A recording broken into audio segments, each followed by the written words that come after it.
Estamos tratando pacientemente de entender lo que Dios tiene que decirnos en esta hermosa y significativa historia de amor que se va desarrollando ante nosotros mientras seguimos las conversaciones y experiencias de Ruth y de Booz.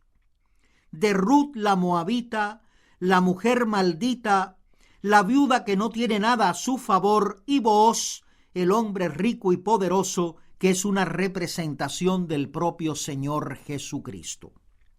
Cuando analizamos la palabra de Dios y estudiamos esta historia de amor, nos percatamos cada vez más de que en estas palabras que Dios escribió para nosotros en el libro de Ruth, Él ciertamente nos ha dado conocimiento de la salvación. Hemos llegado al versículo 14 del capítulo 2, donde leemos que Booz invitó a Ruth a comer con los segadores. Y según vimos, ese es un cuadro que alude al hecho de que Dios quiere que nos identifiquemos con Él en su crucifixión, que no fue más que la demostración del pago que Cristo realizó por los pecados de cada uno de los hijos de Dios antes de la creación. Una vez que hemos experimentado la muerte, la sepultura y la resurrección de Cristo, entonces nos sentamos con los segadores. Nosotros también hemos nacido de nuevo y estamos capacitados por Dios para llevar el evangelio a los campos que están listos para la siega. Y luego vimos que su voluntad fue que ella comiera del potaje, es decir, del grano tostado. Ruth comió, se sació y le sobró. Y vimos también que el grano tostado tenía que ver con la Pascua. Ese era uno de los alimentos del que se hacía mención especial en conexión con la Pascua. Yo pienso que Dios alude particularmente al grano tostado porque la Pascua era una fiesta que anticipaba el derramamiento de sangre del Señor Jesucristo. Y por supuesto, una fiesta que había sido instituida en el momento en que Israel salió de Egipto. Egipto en la Biblia representaba la casa de servidumbre y es figura de la esclavitud al pecado. El día antes de la salida de Israel de allí, como ustedes recordarán, los israelitas pusieron de la sangre de un cordero en los postes de las puertas de sus casas, y entonces cuando pasó el ángel de la muerte, los primogénitos en todas las casas que tenían la sangre del cordero en los postes de la puerta no fueron muertos. Podemos leer acerca de esto en el capítulo 12 del libro del Éxodo. Ahora bien, porque Jesús se hizo nuestra Pascua, nosotros no somos consumidos por Él, ya no estamos bajo la ira de Dios. Los israelitas pues tenían que celebrar todos los años esta Pascua para conmemorar su salida maravillosa de Egipto. El hecho de que el ángel de la muerte los perdonara y no los matara, y que ellos pudieran salir como una nación completa de la tierra de Egipto, apuntaba hacia el Señor Jesucristo, que en la Biblia es llamado nuestra Pascua. En 1 Corintios 5:7 leemos: Limpiaos pues de la vieja levadura, para que seáis masa nueva, sin levadura como sois, porque nuestra Pascua, que es Cristo, ya fue sacrificada por nosotros. Cristo es quien ha hecho posible que ya no estemos bajo el imperio del ángel de la muerte. Ya no estamos bajo la ira de Dios y podemos salir de la esclavitud del pecado y entrar en la gloriosa realidad de la salvación, en la gloriosa realidad de ser ciudadanos en el reino de Cristo. La Pascua en un sentido real era una fiesta ceremonial que apuntaba hacia el sacrificio de Cristo como el cordero inmolado antes de la fundación del mundo, lo cual fue demostrado en el año 33 de la era cristiana. Además, A lo largo de la era de la Iglesia, la cena del Señor señalaba retrospectivamente hacia la cruz.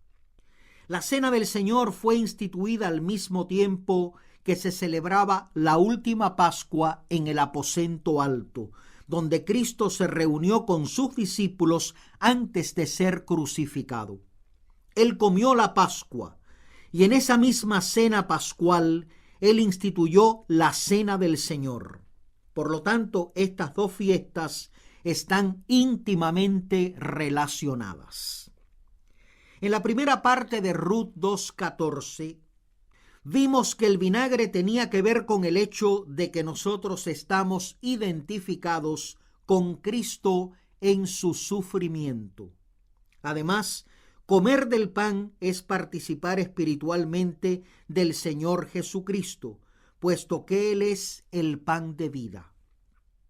Y asimismo, el grano tostado apuntaba hacia la Pascua, y ésta a su vez señalaba hacia la cruz, hacia el Señor Jesucristo. El grano tostado probablemente hacía referencia al hecho de que Cristo se había ofrecido en holocausto cuando fue consumido por los pecados de su esposa antes de la creación. Para tostar algo hay que ponerlo en el fuego. Cristo es el pan de vida que fue puesto en el fuego. Y espiritualmente hablando, Él tuvo que soportar los fuegos del infierno por cada uno de los elegidos antes de la fundación del mundo para que ellos pudieran ser redimidos. Él, pues, es el holocausto. Cuando Booz, por un acto de su propia voluntad y de manera muy deliberada como expresión de su deseo, le dio a Ruth grano tostado, él en realidad estaba representando lo que nos ocurre a nosotros los creyentes. Nosotros estamos identificados con Cristo en su sufrimiento. Estamos identificados con Cristo como holocausto. Ahora bien, observen que en Ruth 2:14 dice, y comió hasta que se sació y le sobró. El verbo usado aquí, que aparece traducido como saciar, significa que ella comió más que suficiente. Se sentía llena. Como resultado de la generosidad de Booz, ella había comido más que suficiente. Él hizo esta provisión para ella y sobró comida. Sabemos que fue así porque en el versículo 18, cuando Ruth regresa a Belén al atardecer para estar de nuevo con Noemí, dice que ella le dio a Noemí lo que le había sobrado. Vamos a leer Ruth 2:18. Y lo tomó y se fue a la ciudad, y su suegra vio lo que había recogido. Sacó también luego lo que le había sobrado después de haber quedado saciada y se lo dio. Es decir, había sobrado grano tostado y ella lo llevó consigo y se lo dio a Noemí. Vamos a analizar la importancia que esto tiene cuando lleguemos al versículo 18. Pero ahora vemos que con la comida que Booz proveyó para Ruth, ella comió y se llenó, quedó saciada. Cada una de las necesidades de Ruth había quedado satisfecha y aún sobró algo. Esto en cierto modo nos trae a la memoria aquellos 5,000 hombres que Jesús alimentó. Recuerden que el pan y el pescado que había no eran suficientes ni para alimentar a una de aquellas personas. Sin embargo, Jesús continuó fraccionando el pan y finalmente todos, 5,000 hombres, más las mujeres y los niños, comieron. Y entonces Jesús envió a los discípulos con cestas y recogieron de lo que sobró 12 cestas llenas. Había habido más que suficiente. Y asimismo el pan espiritual que Dios nos provee también es más que suficiente. Dios nos llena. Él es suficiente para cada necesidad. No nos queda nada por desear una vez que hemos sido vestidos con su justicia, una vez que hemos sido alimentados con el maná celestial de su palabra. Cuando venimos al Señor Jesús, Él nos da todo lo que necesitamos. Recuerden que en un estudio anterior hablamos de la plenitud de la recompensa que Dios nos ha dado, con la cual somos herederos de todas las cosas y coherederos con el Señor Jesucristo. El propio Dios se nos da como recompensa. Esa es la plenitud de la gracia de Dios, la plenitud exquisita de la gracia de Dios. En realidad no hay palabras con las que podamos describir cuán abundante es la generosidad de Dios para con nosotros. Y entonces en Ruth 2:15 leemos: luego se levantó para espigar, y Booz mandó a sus criados diciendo que recoja también espigas entre las gavillas y no la avergoncéis. Ruth aquí es el retrato de aquel que vuelve al campo a trabajar. Se ha sentado a comer con Booz, ha mojado su bocado en el vinagre y ha recibido el grano tostado. Es decir, Ruth se ha identificado por completo con el Señor Jesucristo en su sufrimiento. Es pues semejante a alguien que llega a ser salvo. Y ahora, espigando entre las gavillas, ha pasado a ser realmente uno de los segadores. Vamos a examinar esto con más claridad cuando lleguemos al versículo 19. Ruth pues comienza a segar. De hecho, en Ruth 2:17 dice: espigó pues en el campo hasta la noche y desgranó lo que había recogido. Para desgranar había que golpear las espigas hasta separar el grano de la paja y quedarse solamente con el primero, la parte comestible. Esa es la cosecha. Y Ruth ahora ha llegado a ser parte del cuerpo de segadores. En esta historia de amor, ella es todavía una pobre viuda que está espigando, pero en la intención más amplia del pasaje, Ruth se identifica ahora con los que están segando. Tiene que espigar entre las gavillas y la palabra dice: no la avergoncéis. El verbo avergonzar aparece frecuentemente traducido en la Biblia como confundir o afrentar. Y ser avergonzado o ser confundido o ser afrentado son expresiones de lenguaje que se usan muy a menudo en la Biblia para indicar que alguien está bajo la maldición de Dios, bajo la ira de Dios. En Isaías 45:17, que podría ser un versículo bueno para ilustrar esto, dice así: Israel será salvo en Jehová con salvación eterna. No os avergonzaréis ni os afrentaréis por todos los siglos. El contexto indica que las palabras avergonzado o afrentado hacen alusión al hecho de estar bajo la ira de Dios. Las naciones que no son salvas experimentarán la vergüenza en el día postrero, y todos sus pecados quedarán al descubierto ante los ojos de Dios. La ira de Dios será derramada sobre ellas y pagarán la pena de muerte. Pero los que son salvos nunca serán avergonzados. Dios no los avergonzará jamás, porque ninguna condenación hay para los que están en Cristo Jesús. En Ruth 2:13, Ruth representa a aquellos que han sido salvos, que han participado de la sangre de Cristo, que han sido saciados por cuanto Él se ofreció en holocausto.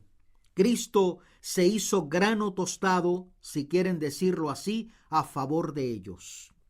Ruth se identificó con el vinagre, que indica cuán espantosa es la ira de Dios que fue derramada sobre Cristo por nuestros pecados, aún antes que la creación tuviera lugar.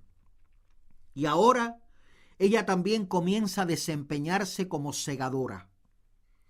En el contexto histórico de esta historia de amor, ella ciertamente está espigando en el campo, pero además recoge lo que yace en el campo y luego lo desgrana. Es decir, Ruth cosecha lo que se le ha dado. Esa es la tarea del segador. Y Dios, hablando por medio de Booz, dice: no la avergoncéis. En otras palabras, no hagan que se avergüence de ser una segadora en el campo, de haber llegado a identificarse con nosotros. No la avergoncéis. El significado más profundo de esto es que aquellos que nos hemos identificado con Cristo, por muy grandes que hayan sido nuestros pecados, por muy maldecidos que hayamos sido cuando estábamos en el mundo, no seremos avergonzados delante de Dios, no seremos confundidos delante de Él. ¿No recuerdan a Adán y a Eva en el huerto del Edén cuando pecaron contra Dios? ¿Qué hicieron? Se sintieron avergonzados, ¿no es cierto? En Génesis 2:25 dice la palabra: y estaban ambos desnudos, Adán y su mujer, y no se avergonzaban. Pero en Génesis 3:7 dice: entonces fueron abiertos los ojos de ambos y conocieron que estaban desnudos. Entonces cosieron hojas de higuera y se hicieron delantales. Se dieron cuenta de que estaban desnudos y entonces trataron de cubrirse con hojas de higuera. ¿Por qué trataron de cubrirse? Ellos habían estado desnudos antes en la presencia de Dios y sin embargo no se avergonzaban, pero ahora sí se avergonzaron porque estaban espiritualmente desnudos. Su desnudez física hacía alusión al hecho de que ellos estaban al descubierto delante de Dios con toda su pecaminosidad. Dios los había avergonzado y por eso necesitaban cubrirse de algún modo. Por supuesto, lo que ellos escogieron para cubrirse no era ni con mucho lo más adecuado, pero entonces Dios les dio pieles de animales para que se cubrieran con ellas, indicando con eso que una cubierta apropiada exigía derramamiento de sangre. Y ese derramamiento de sangre o la matanza de aquellos animales apuntaba hacia el Señor Jesucristo, que es el Cordero que fue inmolado antes de la fundación del mundo, a fin de que nuestros pecados y nuestra vergüenza pudieran ser cubiertos. Eso es lo que se pone de relieve en la última parte de Ruth 2:15, donde dice: no la avergoncéis. Ruth ya no está sujeta a la vergüenza ni tampoco está espiritualmente bajo la ira de Dios. Ella representa ahora a aquel que ha llegado a ser salvo.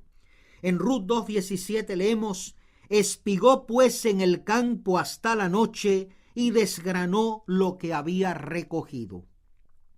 Y aquí hay una insinuación interesante. La noche en la Biblia es figura del fin del mundo. En Juan 9:4 dice que es necesario trabajar entre tanto que el día dura. La noche viene cuando nadie puede trabajar. La noche viene cuando nadie puede trabajar.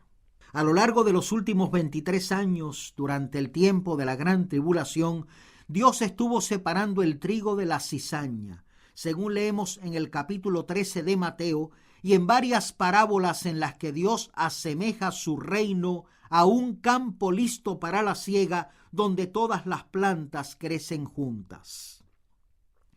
En Mateo 13, versículos 37 al 39 dice así: respondiendo él les dijo: el que siembra la buena semilla es el Hijo del Hombre, el campo es el mundo, la buena semilla son los hijos del reino y la cizaña son los hijos del malo. El enemigo que la sembró es el diablo. La siega es el fin del siglo y los segadores son los ángeles. Y ahora vamos a examinar la última frase de Ruth 2:17. Espigó pues en el campo hasta la noche y desgranó lo que había recogido y fue como un efa de cebada. ¿Por qué Dios nos da esa información? Dentro del marco histórico nosotros podríamos decir: qué bueno ha sido Booz con ella. entró en el campo aquella mañana como una extraña, pobre y desconcertada, como una mujer maldita, una viuda que se ha empobrecido porque perdió a su marido, y fue a ese campo para recoger unas cuantas espigas aquí y otras tantas allá, trabajando quizás diligentemente todo el día para que Noemí y ella tuvieran comida suficiente esa noche. Con frecuencia eso era posiblemente todo lo que aquellos pobres podían conseguir en el campo. Si los segadores eran eficientes y bastante cuidadosos en el modo de segar, sobraría muy poco. Sin embargo, fíjense en la cantidad sobreabundante de grano que ella consiguió en un solo día de cosecha. El efa contenía aproximadamente 25 cuartos de galón de trigo o de cebada, casi una medida de áridos de cebada o de trigo. Para llegar a esa medida se necesitan muchas espigas. ¿Cómo es posible que ella haya conseguido tanto? La razón, claro está, es que Booz ha sido muy pero muy bueno con ella. Booz ha sido tan generoso cuidando de ella que eso fue lo que sucedió. Pero ¿tiene algún significado espiritual la palabra efa? Podríamos preguntarnos. Yo no estoy seguro realmente de lo que el efa representa, pero sí sé que en Levítico 5:11 Dios establece como parte de la ley ceremonial del Antiguo Testamento que como ofrenda a Jehová por el pecado debía traerse la 10ª parte de un efa de grano. Y la 10ª parte de algo era equivalente al todo. El diezmo simbolizaba la totalidad. Por tanto, una ofrenda perfecta por el pecado estaba simbolizada por un efa de grano. Pero podía ofrecerse también la 10ª parte de un efa, por cuanto la 10ª parte simbolizaba el efa completo. Cuando el creyente en el Antiguo Testamento ofrecía el diezmo de sus bienes, eso equivalía a decir: le he dado todo a Dios. El diezmo era una cantidad representativa que simbolizaba la totalidad. Por consiguiente, la 10ª parte de un efa era símbolo de la totalidad. De este modo podríamos decir que cuando en Ruth 2:17 se habla del efa de cebada que ella desgranó, esa cantidad era suficiente para un sacrificio perfecto. Dios había cubierto completamente su pecado. No estoy enteramente seguro de esta explicación acerca de Ruth 2:17. Pero sí creo que de no ser esta, tiene que seguir una línea semejante. Dios nos está mostrando aquí dos cosas. En primer lugar, la sobreabundancia de la cosecha que ella desgranó. Un efa completo, casi una medida de áridos de grano. Esta era una cantidad de grano tremenda para ser cosechada en un solo día por una mujer. Y en segundo lugar, esto debe estar en cierto modo relacionado, según parece, con el hecho de que el efa se identificaba con la ofrenda por el pecado. Un efa de harina se identificaba con la ofrenda por el pecado. Y por supuesto la deuda de los pecados de Ruth había sido completamente pagada. En nuestro próximo estudio vamos a analizar Ruth 2:16, que pasamos por alto, y es un versículo muy interesante que contiene un lenguaje muy interesante también. Pero ahora hemos llegado al final de nuestro tiempo y hasta que volvamos a reunirnos, que el Señor les bendiga ricamente.